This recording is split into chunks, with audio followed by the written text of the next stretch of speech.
40-day experience.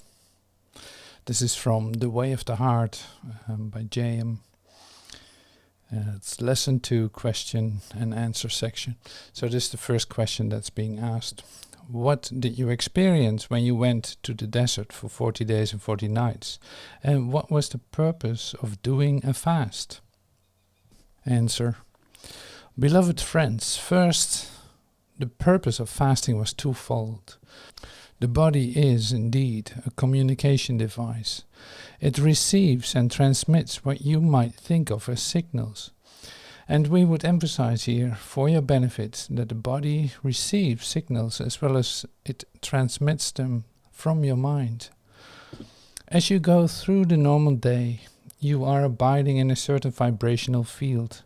And that vibrational field requires that you, within some boundary, live in such a way that you can effectively communicate and relate within that vibrational field. Therefore, the body learns to adapt to where you are placing it and what you have decided to use the body for. When the soul is desirous of shifting vibrational frequencies so that it might receive new signals, it is very valuable to prepare the body by shifting it out of its normal patterns. For instance, each time that you eat a certain food, and you eat it daily, month and year on end, the body adapts to that vibrational frequency. It learns how to receive the energy of that substance, to conform to that substance, to abide with that substance, and then utilize the energy of that substance. When you shift away from that substance, there's a space that is created. There's a time frame, if you will, in which the body now is no longer receiving the signals that substance brings. And it creates, shall we say, a pause. The very intelligence in the cellular structure of the body pauses. And as it pauses, you can begin to send new signals to the cells to be open, to be receptive, to attune themselves to new frequencies, which can then be received. Therefore, it is very common practice among spiritual paths that when the soul is desirous of deepening its sense of self-awareness and deepening its connection with God, however you wish to view this, that which is called fasting has always been known to help facilitate such a shift, because it puts the body at rest. It takes it out of its normal range of vibrational experience so that it can be open. It can become attuned to new frequencies. So the fasting has that purpose by way of preparation.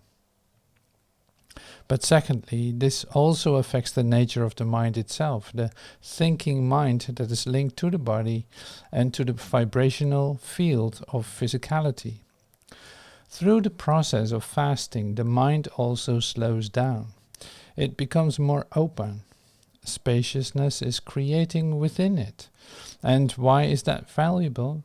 Because the soul wants to begin sending new signals down through the levels of depths of mind, through the thinking mind, down into the cells of the body. It's seeking it to recreate its perceptions, its structures that your lower self, your egoic mind, the mind that carries you through the day, has been operating from. It's seeking to change this. So fasting is not just a matter of the body alone. It affects the thinking mechanism of the brain as well, allowing new electrical signals to pulse through the brain and down through the body. And likewise, it creates a spaciousness so that new frequencies can be received. It is not unlike living in a house in which you have a certain music playing at a certain volume all the time, and then suddenly decide that perhaps you would like to hear the sounds of the birds outside the window. So you reach over to the dial, do you not? And you turn the volume of the music down. You change the field in which you are having experience. And then as the volume decreases, you begin to hear the background. It has always been there, of the singing birds outside the window, and your attention begins to turn from the vibrational field of the music you've been listening to the vibrational field of the song of the bird. New images come, new thoughts come, new feelings come through the body. So fasting serves that purpose. At a deeper level, view fasting as a deliberate decision that really has nothing to do, levels of meaning, with just food. It is the decision to interrupt patterns that have become habitual. So you fast from sound, you fast from negative thinking. You fast from being busy. You fast from going to bed at the same time every day. You fast from arising at the same time every day, for 2 days, for a week, for a month, for 40 days and 40 nights. You totally change certain patterns. And just as the effect of releasing the body from habitual use of certain substance creates a space in which something new can take place, fasting from the simple time frame that you're used to arising in the morning will create a spaciousness in the mind, and you'll become aware of things that you didn't know were going on. You'll receive signals that you hadn't received before. When I came to this, my beloved brother, in order to begin to recultivate our communication ability, I often came to him and then later suggested to him that he take up the practice of arising at 3 o'clock in the morning. That was not his customary time, and yet by doing so he fasted from his normal habit, which heightened his sense of awareness and created or cultivated the ability within the brain structure and within the nervous system to become attuned to the rarefied frequencies that are always there but are often drowned out because you're still asleep and the rest of the world around you has not yet awakened to fill the vibrational field with all the noise of millions of minds actively running about. So that is the deeper meaning of fasting. It is doing things in a new way, fasting from old habits, which heightens your sense of awareness, your vigilance to what is present. Fasting is something that is extremely valuable and should be done by everyone from time to time. We speak here not just of an occasional fasting of the body, but to begin to look at all of the habits you have, even the ones that are positive. If you go into your meditation room at the same time every day, the body and the mind begins to anticipate what ought to happen through learned experience. So go at a different time. If you are used to certain prayers, use different ones from time to time. If you are used to abiding with certain friends on a regular basis, shift from time to time. If you are used to talking a lot, spend a day in silence. Begin then to look at the habits you have cultivated that are most continual, so much so that you never think about them, and then set aside the time deliberately to fast from that habit.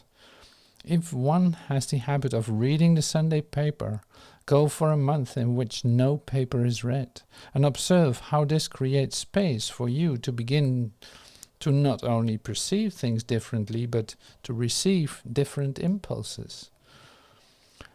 You'll find new thoughts will come about how to utilize that time differently. Fasting is an art, and one well worth cultivating within yourself. Now, what did I experience in the desert for 40 days and 40 nights? Fear, cold, heat, boredom, mental busyness, hunger, joy, ecstasy, delight, freedom, out-of-body experiences, clairvoyance, clairaudience, visitation by angels, visitation by creatures that should have struck fear in me. You would call them snakes, spiders. Beloved friend, such a journey puts you in a position where you can no longer be distracted from all the stuff that is going on in your daily consciousness. It is a time of purification. Purification by having no opportunity to escape from truly observing everything that is going on within the field of one's consciousness. There arose within me thoughts of hating God. There arose thoughts within me of deciding to serve Satan instead of God. There arose thoughts within me of wanting to abandon my roots and become a very wealthy merchant surrounded by what you call the dancing ladies. If you can imagine any thought, positive or negative, rest assured that within that 40-day period, some symbol of that thought also arose within me to be experienced. Even cellularly in the body, self-doubt arose, anger arose, it all arose. The whole field of human consciousness arose within me within those 40 days and 40 nights. So that whole time period was a fast, and that was the purpose of removing myself from all communication with anyone, from all comforts that I had become accustomed to. There was only me with myself, and by abiding with myself, I learned that I was never alone. The negative things, as you might describe them, tended to come up after about the 5th day and through approximately the 20th day. Then it began to shift as I began to notice that I could disidentify with those things. I didn't have to judge them. I could notice being cold and just accepted it. The body's cold, so what? The body's hungry, so what? I'm desirous of seeing my friends and dancing and singing, so what? I observed things arise, and finally it was like they knew they had no place to make a home in my mind, and so they subsided. And just as when you physically fast, finally the body is empty and the cellular structures of the body can begin to repair and heal at a deeper level. The nervous system can rest deeply. Likewise, my mind began to rest, and the spaciousness was created. And during the 20th to about the 25th day, I could feel a transition occurring as my consciousness began to let go of the world I had known, and everything and everyone became as a distant memory. And more I noticed that a light was being birthed or turned on within me. A spaciousness was created, and out of that spaciousness I began to tap into levels of consciousness that I had, in fact, experienced before. But now I had the time to really cultivate being with those frequencies in which I could receive communication from other teachers in non-physical realms. I began to feel the great love of God as I had never felt it before. It came not just as a thought or an inspiration or a fleeting feeling, but it came to seep down, if you will. And here I speak metaphorically, but seeping down through my mind and through my cells of the body and through the nervous system of the body, it came to be grounded, if you will, throughout my whole being. The deep peace, the perfect trust, the recognition that I was not alone, that I had everything I ever needed because I was one with God. So there were many states of bliss and of ecstasy, many states of transcending identification with the body and suddenly being transported to other realms and other worlds. Pictures of the rest of my life's path began to emerge as though coming up out of the soil of the busyness of my mind and all the things, just like you, that I had to do just to take care of daily affairs. None of it was there to disturb me, and the deeper purpose began to reveal itself. And I heard the voice of my Father speak to me on what you would know as about the 37th day, and the voice came clearly from around me and within me, saying unto me, "You are my beloved Son, in whom I am well pleased." And suddenly I realized the truth that is true always.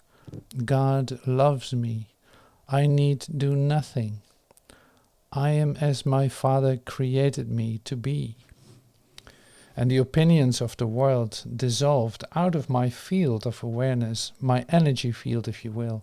And I began to be fully stabilized in what you might call an enlightened state of mind. I no longer identified myself as the son of Joseph. I identified myself as the Son of God. So that is the synopsis of what I experienced during my pilgrimage and my fasting. The 40 days and 40 nights, by the way, was a numerological representation that was very important in the schools of thought in which I was reared. It represented a time of birthing, experience, and disillusion. It's like a cycle, 40 days and 40 nights, to be taken more metaphorically than literally. And when I turned, all things had been made new and different. Joshua ben Joseph had indeed journeyed to the desert, but the Son of God is who returned. Therefore, beloved friends, occasionally give yourself permission to fast from the habits you have created.